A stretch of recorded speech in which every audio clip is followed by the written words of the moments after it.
My name's Stephen Gillen. I have my own unfortunate dark history in organised crime. For those of you who don't know about my story, I'm also the author of Extraordinary, The Search for a Life Worth Living, which is going to be made into a film soon. Made into a film, guys, very soon. Without further ado, I want to introduce you to this guy. It's my very, very great pleasure to introduce Kerl Haslam onto the platform. He's a visionary planner and strategic advisor of some note. Let me tell you, Kerl, nice to have you on the platform. Thank you. Visionary planning is a big thing, right? You know, we've got to have the vision, and there's a lot about this stuff. Strategic advisory as well. I'm big on strategy. I'm big on vision and all that stuff. When you get these things together, you're really getting somewhere, right? Tell us a little bit about what you do. Well, I help businesses and peoples and individuals deliver the vision that they set for themselves. And as you say, there's a lot of people talk about this arena, and what does it mean? Well, it can be something as simple as I have a vision of going to America next year, or Jamaica, or wherever it may be. I'm just trying to simplify it in terms of what it means. It's a goal, effectively, for a better word. So how do you get there? What are the things that you need to do to get to achieve that goal? And I've got some very clear formats that I've used throughout my life that guarantee success in that area. And the four main areas around visionary, the vision, the urgency, the capacity, and the plan. They're four elements that you need to deliver any project or any vision. That's what I do. But as well as that, you've got to have the right people, right? You've got to have alignment between the vision, the business, the brand, the people. So I talk about brand values and people values and an alignment of those two things. If you get that right, really magic things happen. No, absolutely. You see, you know, there's so much value in this one, guys. I'm telling you, if you're an entrepreneur, business owner, or even someone just in life who's trying to progress and get forward, this is what these exceptional, inspirational business interviews with people, places are really about. You know, it's the value. So tell the people out there. I mean, I love this brand value, people value thing. Explain a little bit about how that translates. Okay, so if you've got a brand, your brand has got to be believable.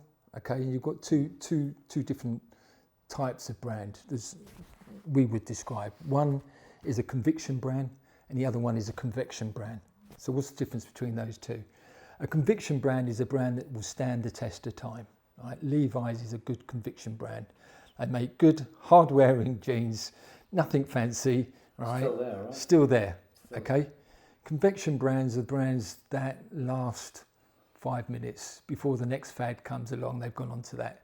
So they don't have any true brand value as such. They're a consumer thing. They deliver a good product, but they're not got any customers that sit there and go, do you know what, I'm only going to ever buy that type of brand, right? Samsung, I would argue, has become a conviction brand, and it's come across many different industries, okay? So they're conviction brands. My time at Orange, we had a very clear brand which was built on being straightforward, honest, refreshing, dynamic and friendly to everyone it touches. So any products or services that we brought into the marketplace had to stand the test case against those things. If there was small print, it's straightforward. You get 15 minutes of airtime, except for on Tuesdays at 3 o'clock when you get 2 hours and it's going to cost you an arm and a leg. That's not being honest, it's not being straightforward, okay? So that was the brand and the brand values. Alongside that, we had people, right? People are what deliver your brand, your business, your goals, okay?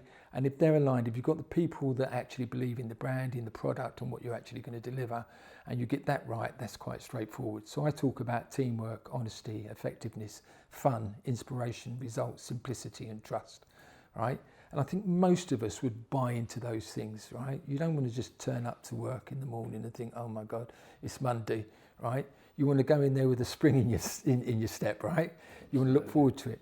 And if you get the right job, and my dad, bless him, used to say to me, Dad, used to say to me, son, you get a job you love and you'll never work again. And he's absolutely right, because it doesn't feel like work. And I'm sure you feel that in what you do.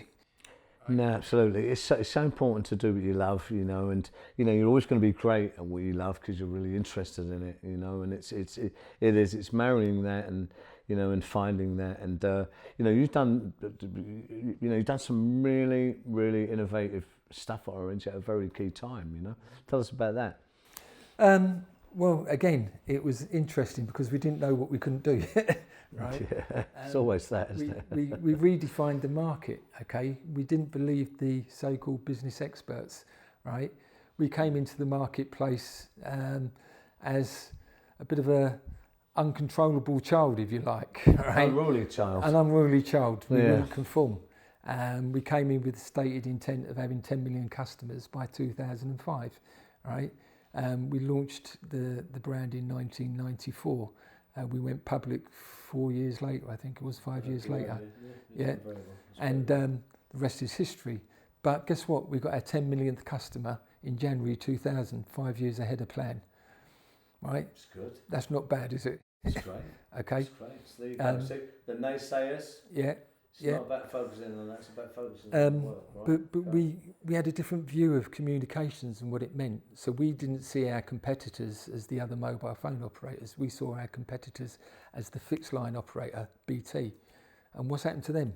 How many people have got a fixed line phone in their house now, right? It's great thinking, too. Yeah. So that's what we looked at in terms of the marketplace.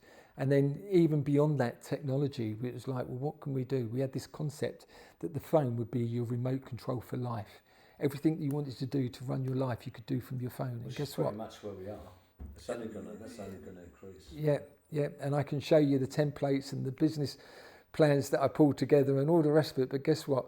By the time we went through that loop, we'd already delivered the project, right? Yeah. One of my favourite things that we did was built the Orange House in Hertfordshire.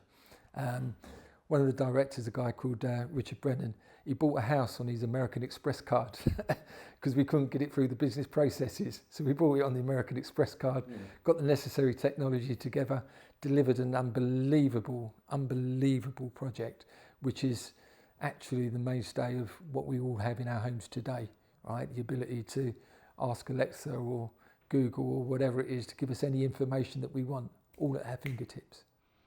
It's great, yeah.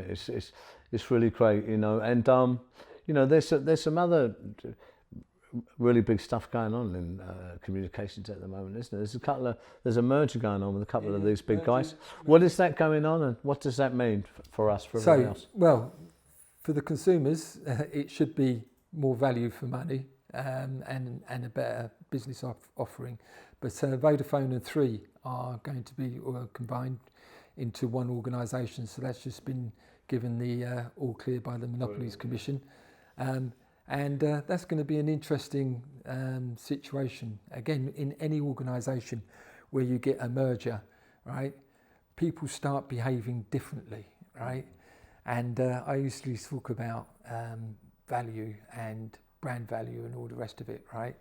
And when things are doing well, people talk about the brand. When they're not doing so well, they talk about politics. But the reality is they're the one and the same thing. Okay? So, it's survival of the fittest at the end of the day. But when you've got two sets of marketing directors and two CEOs and all the rest of it, how do you forge them two together? Yeah, that's the whole thing about a merger. It's not an easy thing, but it's doable, and it's always driven by the figures. I'm sure them guys, because they'll be, monopolising up to, a big share of the market there. Yeah. Which is why I asked that question. Yeah. But it's going to be very good for us, the consumers, in the sense that will bring down costings for us, certainly. Yeah. But what's the future going to hold with that against other networks and stuff like that? Because there's a lot of them out there now, and you're the expert. And let's face it, guys, these phones, there's so much, integral part of our life now. Yeah. It's a constant. Yeah, and it is a constant, and bringing two organisations together, what it should be is that you've got more R&D, right, notes available, so you can do more research and development, bring better products and services to your consumers or your customers or whatever you want to call them. That's one aspect of it. Lower costs, because you get economies of scale. That's an easy thing to do. So you get all of those things. But what we really need is some real regulation as well around phones and telephones. I mean, when I was in the industry, the average age of a person getting their first phone was about 15 or 16. Now you've got kids of 6 years of age having their own phone. You've got all the other things around that you need to be careful and we need to protect our kids from. Yeah, all right. And there's not enough legislation around the internet, around smartphones, right? Let alone what's coming on around the corner with AI. Okay. So hopefully when you see the big merger of two giants like this and some meeting of minds, if you like, they will self-regulate and think about it. They're a big organisation now. There's big organisations out there, right? I mean, you're talking about millions and millions of customers paying you tens of pounds or hundreds of pounds per month. So they're not short of a bob or two. And some of that needs to go back into the industry to make us safe and make our kids safe. Yeah, it's definitely about our children as well. Just, I mean, progress always has to move on, and the world is nothing's going to stop that. You know, we lose some of the old kind of values that are kind of important as well. So the trick is to really take the best out of it, as I always say. It's like, you know, out of any situation, anyway, take the best out of it, get the best out of it. And some of that stuff will be the old stuff, the old learnings. Yeah. I know everything's speeding forward so quickly now.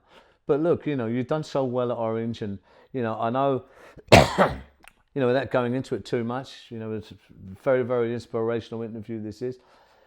Just like all of us, just like me. I know you've had a very challenging past, a very, very tough time of it, all kinds of things you've been through. But this, you know, not to dwell on this forges a person. It's in the forging. You know, what I really want to talk about is what you're doing now, right? You know, is what you're doing now, and you're doing some amazing things, right? You know, so tell us about them. Right, so right now what I want to do, what I'm doing is working with organisations, whether that be CEOs or at C-suite or up-and-coming entrepreneurs in their businesses, sharing with them my knowledge and experience, what I've learned in the past, how to be successful, what are the pitfalls. And I always say it's better to learn through someone else's mistakes than your own. And there's nothing wrong with making mistakes because that's what we learn from. Okay, we learn more from failure than we do success. But I always say it's better, as I said just now, to learn from other people's failures than your own. So what I'm doing now is working in terms of sharing the whole process and framework around visionary planning, working as a strategic advisor and a public speaker, bringing inspiration and innovation to people's lives and helping them overcome adversity.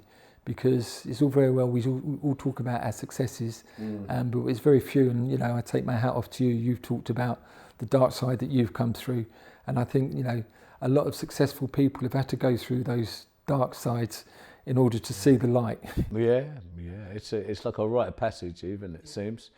You know, you need to kind of learn that to really understand that. So you need to experience it, and that's going to prepare you for other stuff or what you really need to do.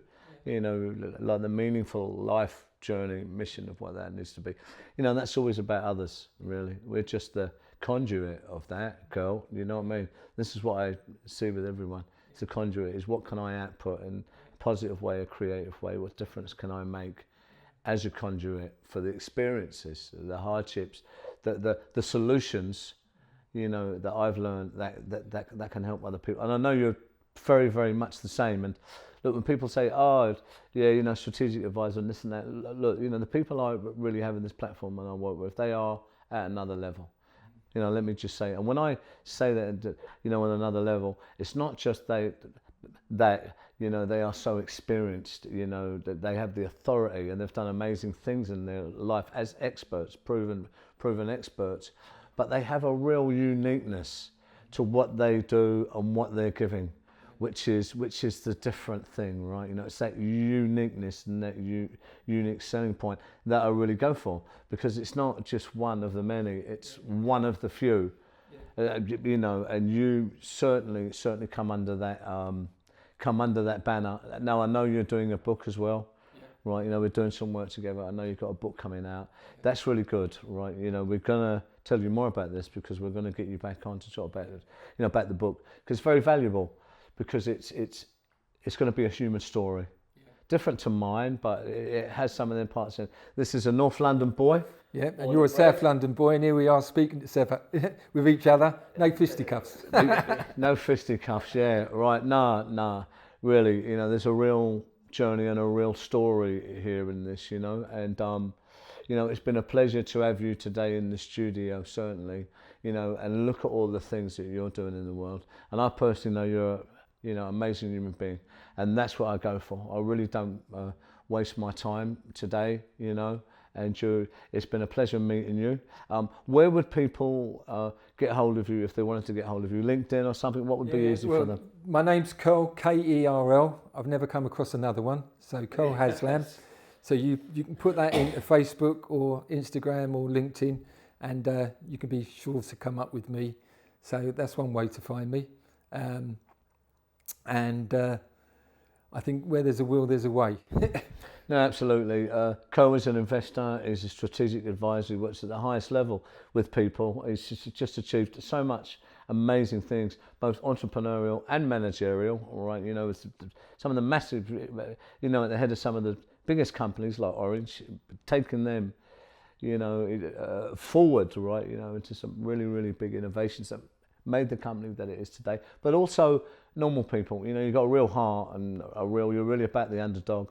So it's about really helping people coming through as well. And I resonate with that because I'm very, very much the same.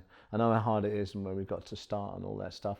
So really you're going to be hearing more about Kerl, and if you want to get in contact with him, this is an amazing man to do some work with. It's been a real pleasure, Cheers, Steve. you know, having you on the platform today, and you will come back. Yeah, absolutely. Thanks. There you go, guys. Another amazing person who has an amazing history, doing amazing work in this world. Thanks for tuning in again. There's a lot of stuff going on with me as always. Do please let me know in the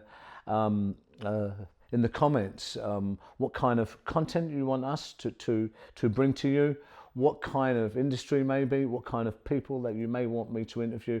And of course there's always a lot of the usual crime, other kind of stuff, content coming out to all you wonderful people out there, sending you lots of blessings. Until next time, take care and God bless.